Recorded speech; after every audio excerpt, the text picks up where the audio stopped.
On this episode of Extraordinary Lives, I'm talking to Chris O Connell. Chris is a business coach and podcast host, helping business owners and entrepreneurs with leadership and wellness. Chris himself has first-hand experience of growing and scaling a successful business, as well as successfully exiting for multi-millions. Of key interest to me is that Chris has experienced what so many people dream of by growing and exiting a multi-million pound business, only to find that it did not make him happy. His natural willingness to be vulnerable and his knowledge of how important it is to be present and enjoy the journey are disarming and from his own experience. I'm really looking forward to talking with Chris. Chris, welcome. Thank you, John. Tell me, who is Chris O Connell? Well, that's a good question. I ask that question myself quite a lot. In terms of a personality, I'd say I'm quite a vulnerable person that has a purpose and wants to give impact to the world. In terms of what I do, I'm a business coach, mentor. I go into businesses and accelerate them, get them fit for sale and help them grow. I'm a podcast host and a dad. Awesome. What did you want to do when you were growing up? From a very young age, I don't know why, I always wanted to run my own business. I think that was born out of quite a lot of childhood trauma, quite a lot of adversity, and kind of having to stand on my own 2 feet. So I've always wanted to kind of be my own boss and run my own thing. Yeah. Interesting. Yeah.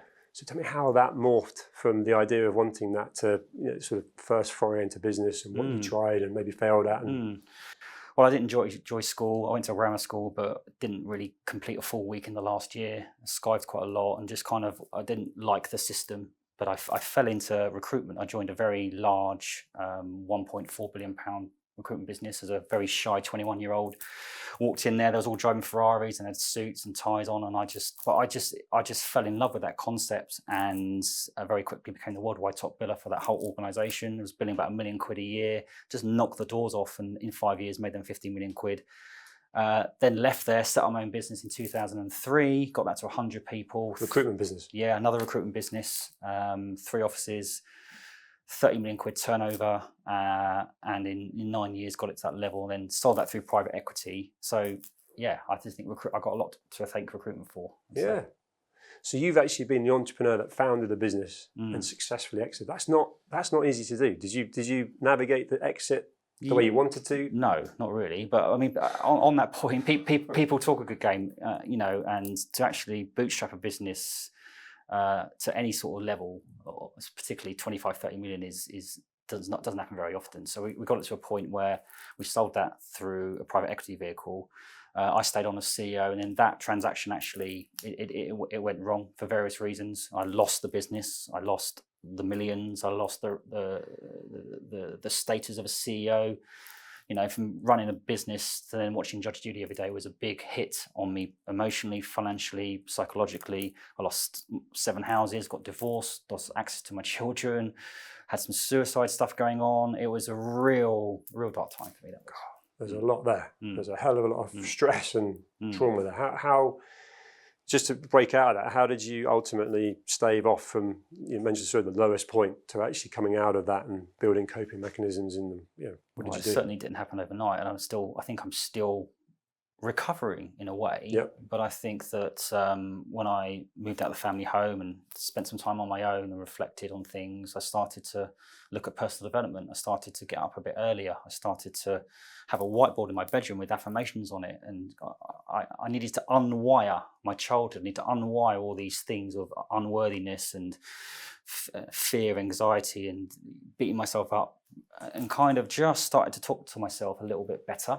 Yep. What age were you at that point? I'm 46 now, this was only sort of 41, 42. So it's only been the last 3 or 4 years where I've started to really sort of pick things up, and I've had different forms of therapy, but then it's about my exercise and my diet and kind of, the usual stuff. But instead of people pleasing and I got to 5 million, 10 million, 15 million, 20 million, 25 million. Every time I got there, it didn't excite me. It kind of like, I didn't know why I was doing it. And now I think I was doing it to prove my parents wrong and doing it for all the wrong reasons. So the moment I started to look inward and started to give myself self-love, I started to get abundance in terms of the people around me. And I wasn't chasing the next watch, the house, the car, all that kind of stuff. I came back onto LinkedIn, told my story in a very vulnerable way, and I started to get a following. And I was starting to put some posts out, and now I'm at sort of 2 or 3 million views a month. And like, I'm talking about purpose. So what I used my adversity in an open way. And money's important to me, but nowhere near as important as what it was back then. And my purpose is, I got my own podcast called Purpose. So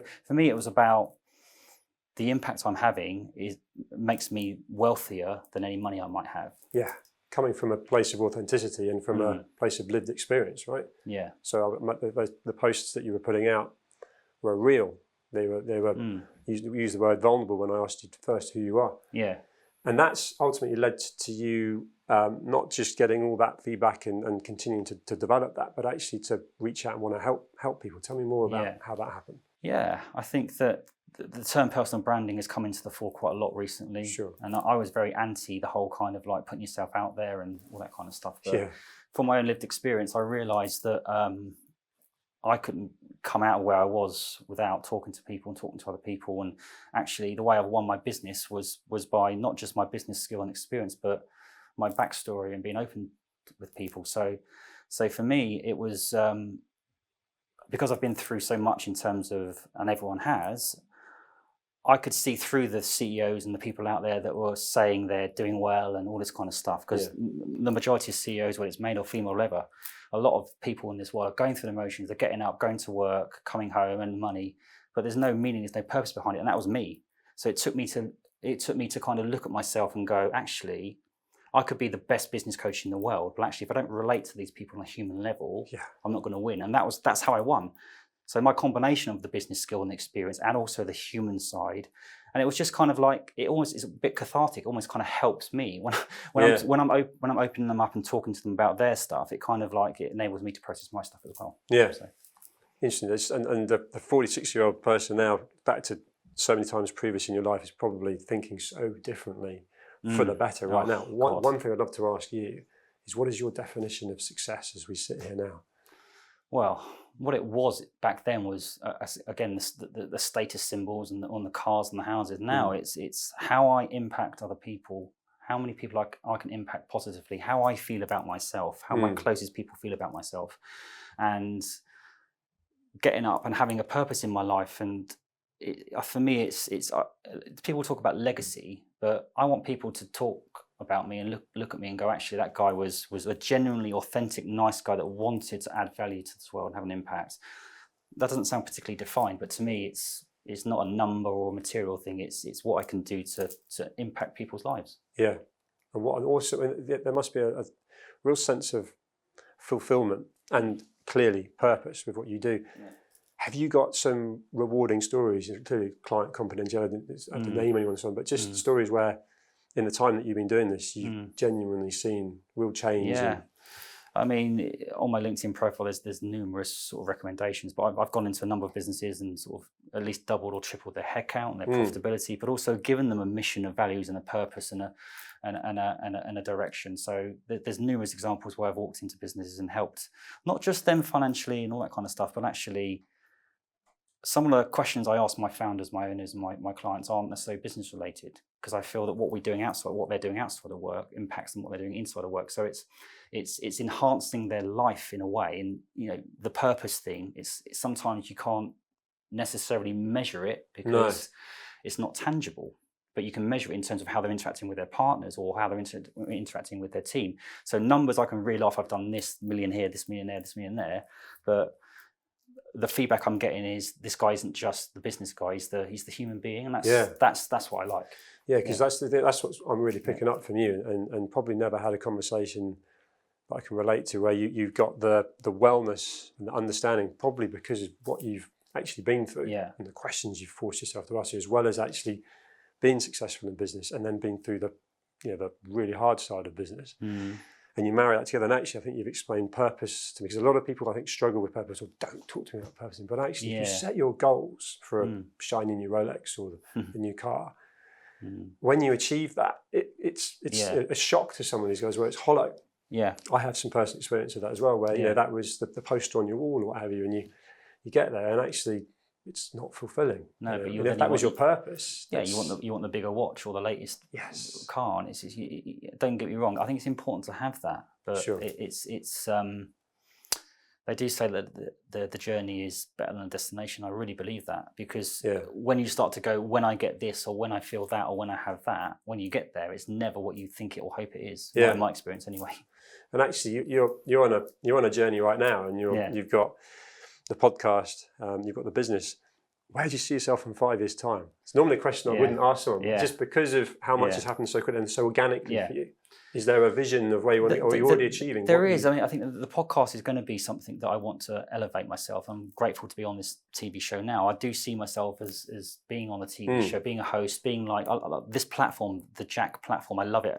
The platform, the Jack platform, is something that is close to my heart, but something related to purpose, mental health, well-being, that has impact, that has, so I'm hoping to be some sort of TV show person that can deliver something that's going to change people's lives. Yeah, well, you've got the experience, you've got the articulation. Yeah. And actually, we are, as you say, filming in the Jack studio, JAAQ, Just Ask a Question. Yeah. Social media mental health platform. What are your thoughts on Jack? Well, I think what it is amazing. Where it could go is astronomical. I think there's a big gap in the market. You've got various different mental health signposts, and people like Mind, and there's the Samaritans. All these, they're all fantastic. But I think there's a stigma with mental health, and I think the brand of Jack appeals to the people it's trying to appeal to much more. And I think that it's an exciting brand, and I think it's almost making mental health cool in a way, and attracting the celebrities that generally want to be in there and talk about it. So for me, I think that it's groundbreaking. Where it could be amazing. And actually, I'm tired of hearing what we need to do is get more people talking. Yeah, we can do that until the cows come home. We need action. We need call to action. We need resources, and we need people to, it needs to be taught in schools or universities, as opposed to a celebrity or even someone like me, going through and after the event then saying got mental health and talking about it. It needs to happen far earlier in the process. And I think this hopefully will give that platform to be better.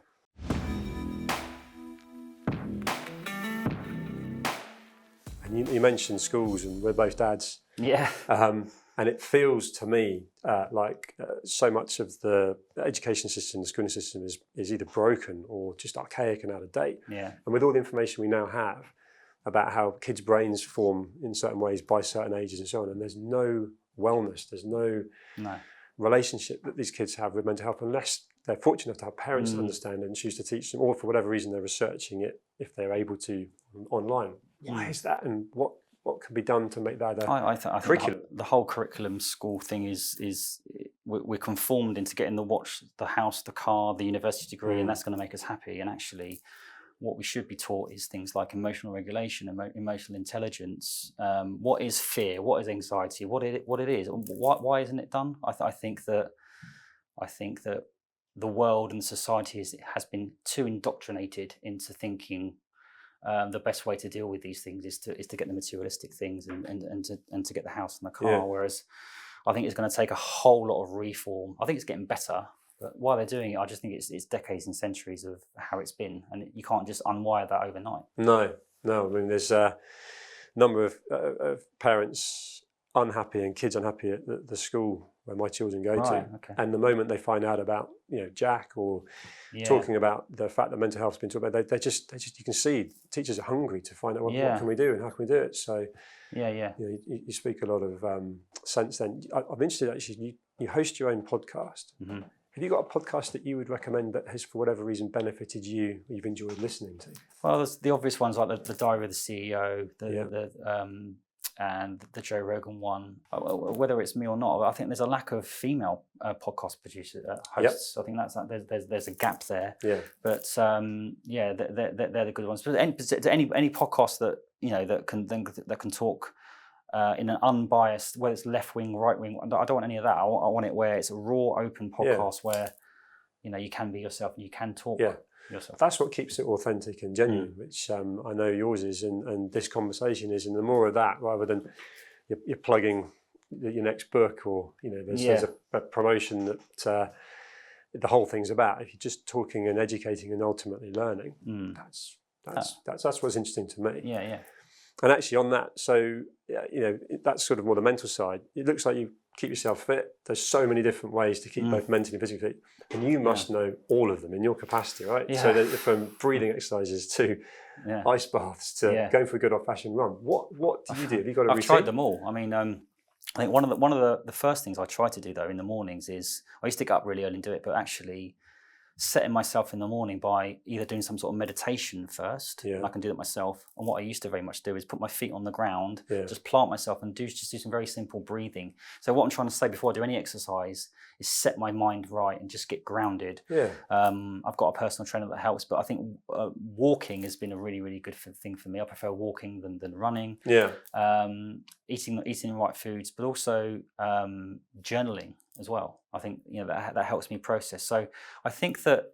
Have you always done that? Have you always journaled? No. I'm talking about as a youngster and writing down, not visualizing. Not really, but one time recently, about 6 months ago, I got this. I can't remember the name of the person who wrote the book, but it's a professional book about how to journal, and there's some tasks in there. And I started to write. They asked me a question about how I was feeling. I started to write, and it just flowed, and there was tears coming out my eyes. I was coming out with shame and anger and fear, and all this stuff came out. I was like, "What the hell is this?" And it's kind of like it dawned on me that I still had stuff to process. So I'm writing down my emotions, and there's a lot of sort of what would be perceived as negative and dark stuff coming out. But what I've learned is that sometimes the fear, the shame, the anxiety or the anger, that can be appropriately, that can be good emotion. And actually, what journaling does and it didn't just bring out the good stuff, like the gratitude, and I got bundles of gratitude and humility and all that kind of stuff. But when I'm embracing those so-called negative stuff, it actually, I think it just makes you stronger. It makes you grow into that kind of like, oh, so why am I feeling? I'm being curious. And I think more often than not, a lot of people in this world, they have some anger, or they have some fear, or their shame, and they'll go for a run, or they'll go for a beer, or they'll go and do something to avoid feeling it. And I'm saying no, whether it's journaling or just sitting there and just feeling it. So in terms of answering your question, keep myself fit, it's mentally, physically. I do running, I play football, but there's a lot of kind of mental processing that goes on, and just sometimes the ability to sit still and be grateful is good. It makes you self-aware, right? Just even then, and just watching you then, and you're thinking about what you're saying. It's being really present in that. And I think we're both the same age, both men. I think there's our generation, and certainly older, that listening to you, how vulnerable and open you were then about writing something down and then tears flowing. Your time, Anna, so you played football last night and you pulled the muscle, did more importantly probably like a workout of a personal trainer, and I'm like, that's cool. Whereas if you said I went to see my therapist last night, in the conversations of certainly men and older than us, that would be like a kind of, you did what? Yes. Yes. Do you think that generation is softening and realizing that actually, by listening to someone like yourself, where it works for you, right? And it works for anyone that does it. Yeah. How do you get those people to almost start that? What are the actions they can take, or do you think someone just simply? I think some people can't or don't want to be changed. As an example, I've got a number of different friends groups, and I've distanced myself from some of my friends who don't necessarily get what I do. In terms of they prefer to go out and be drinking, and I'd never judge that. So for me, I think, unfortunately, the tide's against us with how we've been indoctrinated in terms of let's go out and reward ourselves with drink, let's make loads of money.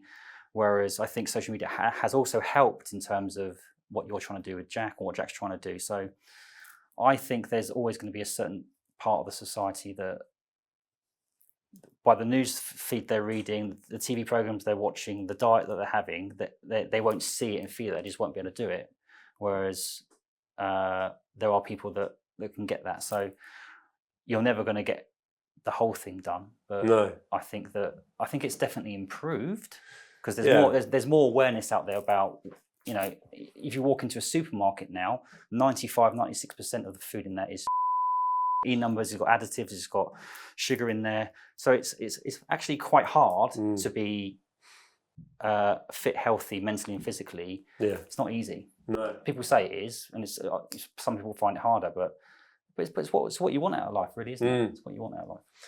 I imagine in your capacity, there's a lot of people that come to you, and from your point of view, is there a common denominator that you can actually say is the one overwhelming factor that they need help with. So for them to have help with the wellness, help with the business coaching, I don't know if there's a marriage between the two, or is there just one thing that for whatever reason, because that must be quite interesting for you, all the data, all the information. I think from my experience, when I was running my 25, 30 million quid business, 99.999% of my time was mentally focused on the business. I sent emails at 3 o'clock and I was very laser focused, and you kind of have to be like that. But where I went wrong is that I didn't spend any time with my children. I lost relationships because I didn't eat very well. And I think that I've now managed about 15 different businesses in different capacities, and I've got more time on my hands than I ever had. How do I do that? I think it's realizing that sometimes the next task to improve the business doesn't have to be a business task. It can be going for a walk. It can be doing something with your other half. So for me, it's getting them to zoom out a little bit, understanding why are we doing what we're doing. So I'll go into a business and they'll say, Chris, can we go from 10 people to 100? Can we go from 5 million to 50? And I'll say, why? I don't know. It's just a number.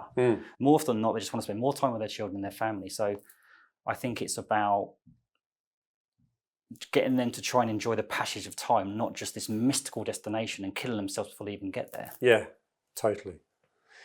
We've got AI being talked about a lot at the moment. Yeah.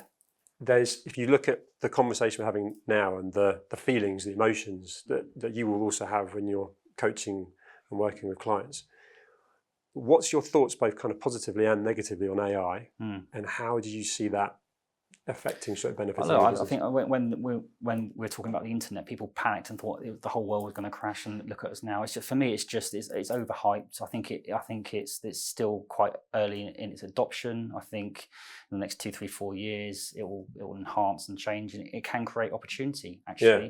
So for things like copywriting and that kind of stuff, actually, it can enhance that process, and you can. So it could and should enable people to do their jobs more efficiently and better. Some people might have to pivot and adapt, and what's wrong with that?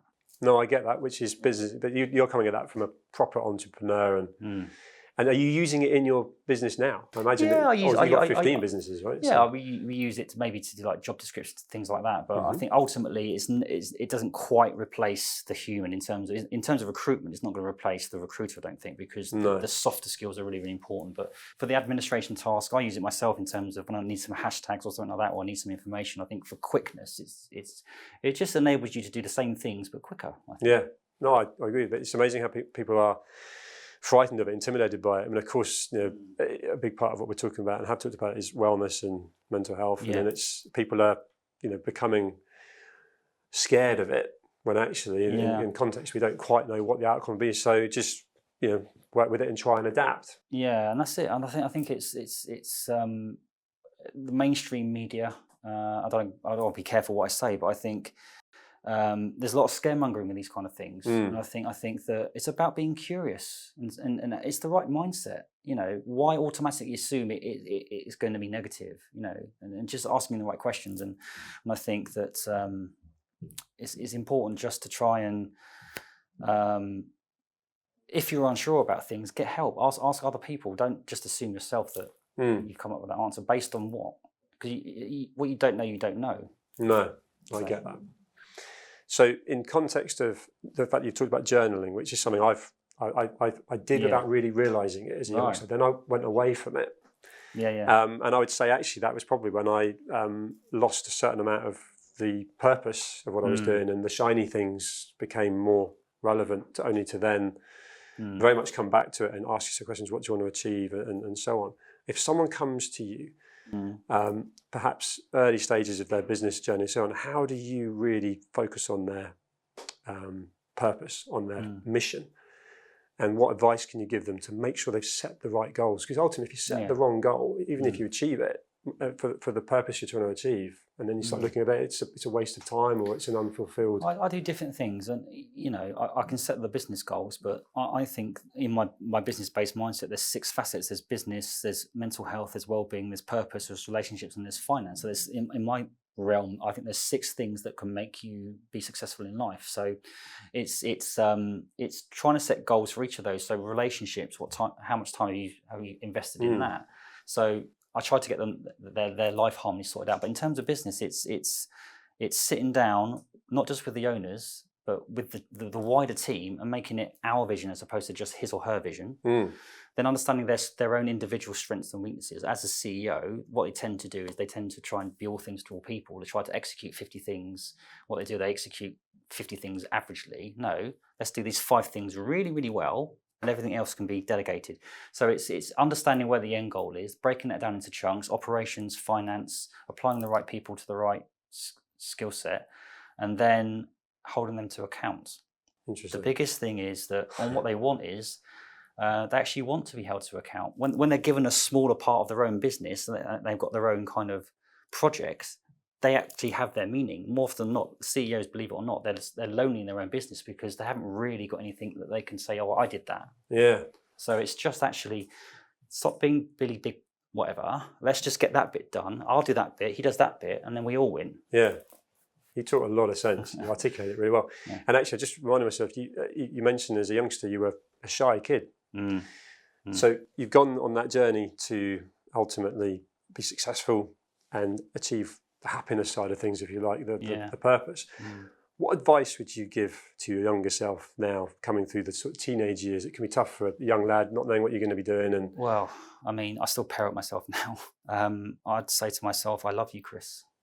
It sounds quite strange. I don't think I was never told that. I was never given any affection by my parents or whatever. And just I've got you, mate. I've got you.